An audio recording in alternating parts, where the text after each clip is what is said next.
Professeur Didier Raoult, quelles sont les dernières évolutions concernant l'épidémie de coronavirus?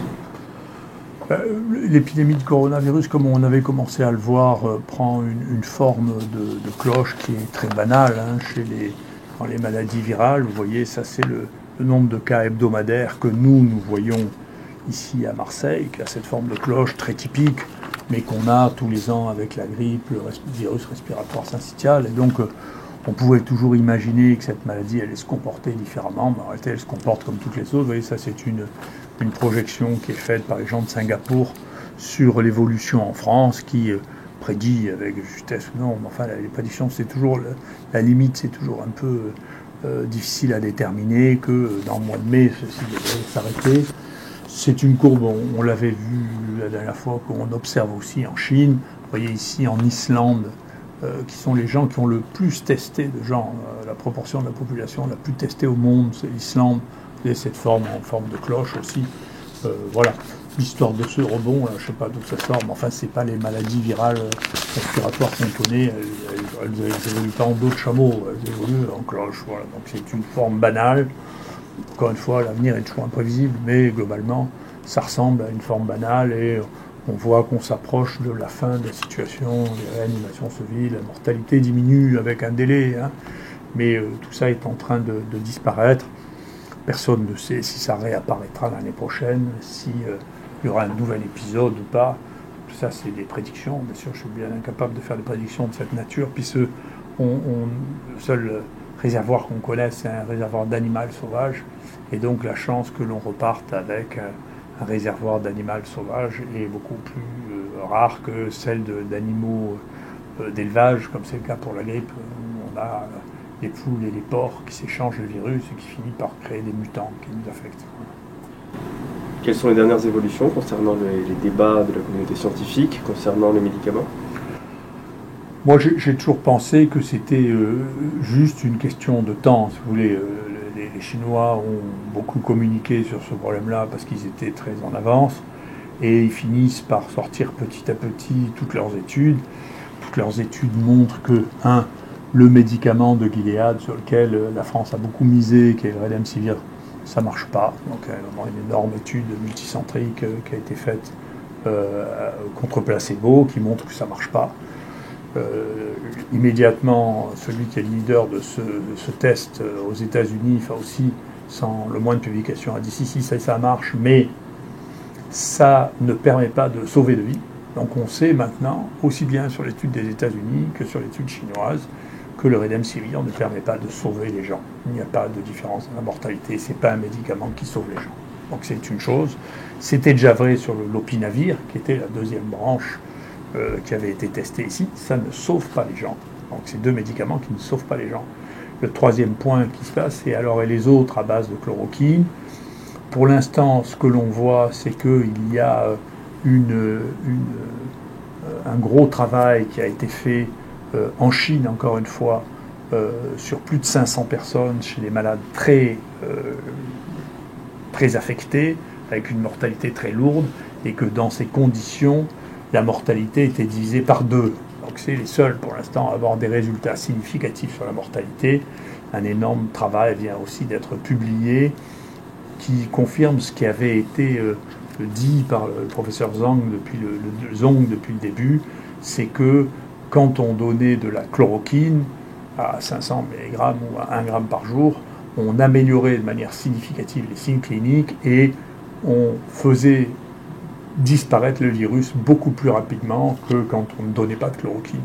Donc c'est des études qui sont énormes, basées sur beaucoup de gens, qui montrent ce que nous, on savait déjà, qu'on avait bien compris, c'est que la chloroquine et l'hydroxychloroquine ont un effet antiviral et un effet aussi anti-inflammatoire. C'est la raison pour laquelle ils sont utilisés, qui fait que c'est probablement le seul groupe de médicaments qui peut jouer un rôle au début de la maladie et à la fin de la maladie, c'est-à-dire quand il y a des virus et quand il n'y en a plus, il y a une réaction inflammatoire.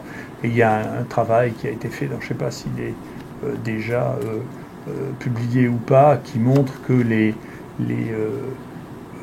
pays qui ont utilisé la chloroquine ou l'hydroxychloroquine comme traitement ont eu une évolution de la dynamique des morts plus lente que les pays qui n'ont pas voulu l'utiliser, ce qui explique peut-être pourquoi les pays d'Extrême-Orient et les pays du Sud ont eu moins de morts que l'Europe et les États-Unis, qui ont un nombre de morts qui est extrêmement plus important que les autres pays. Voilà, donc c'est le point sur les traitements. De manière, tout ça se mettra tranquillement en place petit à petit, et on verra bien une fois qu'on aura la synthèse de tout ça, mais je n'ai pas beaucoup de doutes sur le résultat, je n'en ai pas depuis le début. Quelles leçons pouvez-vous tirer avec vos données concernant la mortalité et la spécificité de la mortalité par coronavirus? Donc la mortalité en fonction de la prise en charge et du nombre de patients que l'on teste dépend beaucoup, elle varie. Chez nous, par exemple, on a chez les gens qui sont traités par hydroxychloroquine et azithromycine, on a une mortalité très basse qui est de l'ordre de 0,5%, qui est très très basse. Mais il y a l'équivalent en Islande où il y a eu une prise en charge très très tôt, un test massif de population, et pareil, une mortalité qui est de cet ordre-là.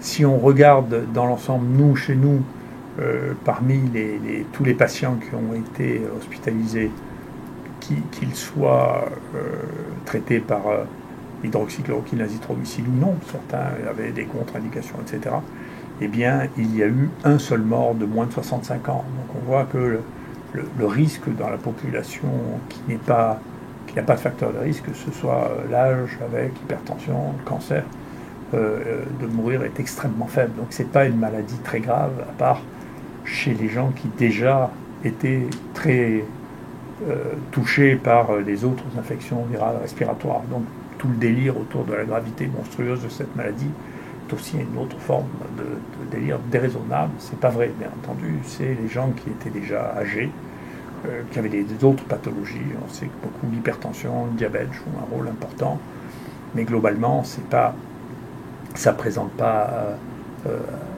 à la fin une surmortalité particulièrement exceptionnelle. C'est grave chez les sujets qui sont déjà à risque. Il fallait essayer de détecter le plus tôt possible et traiter le plus tôt possible avant qu'ils aient des insuffisances respiratoires très importantes. Chez les enfants, ici il y a eu 150 patients, 150 enfants qui ont été hospitalisés. Il y a même un travail qui vient d'être soumis. Il n'y en a aucun qui a présenté de grandes difficultés. Donc si il existe des formes exceptionnelles de gravité chez l'enfant, c'est bien possible. Enfin, on ne les a pas vues ici, donc c'est probablement pas extraordinairement commun. Et donc voilà, la contagiosité de cette maladie ne paraît pas non plus aussi extraordinaire que ce qu'on disait. On peut estimer probablement sur les données préliminaires que nous avons, ou les données préliminaires des pays dans lesquels on a réalisé beaucoup d'évaluations, que peut-être 3% de la population a été touchée. C'est beaucoup moins qu'une grippe, par exemple. Donc la contagiosité n'a probablement pas été extrême. Elle est probablement de plus en plus basse, puisque là, on est en fin d'épidémie. La mortalité a été relativement modérée. On verra, on fera le point quand tout sera disponible. Bien entendu, on peut faire tomber la mortalité si on détecte les gens et qu'on les soigne. Si on les laisse mourir, il y a plus de chances qu'ils meurent que si on les traite. Voilà, mais donc globalement, c'est ça. Je vous rassure, on n'a eu aucune toxicité avec l'hydroxychloroquine, mais là non plus, on n'attendait pas qu'il y ait une toxicité, c'est un fantasme.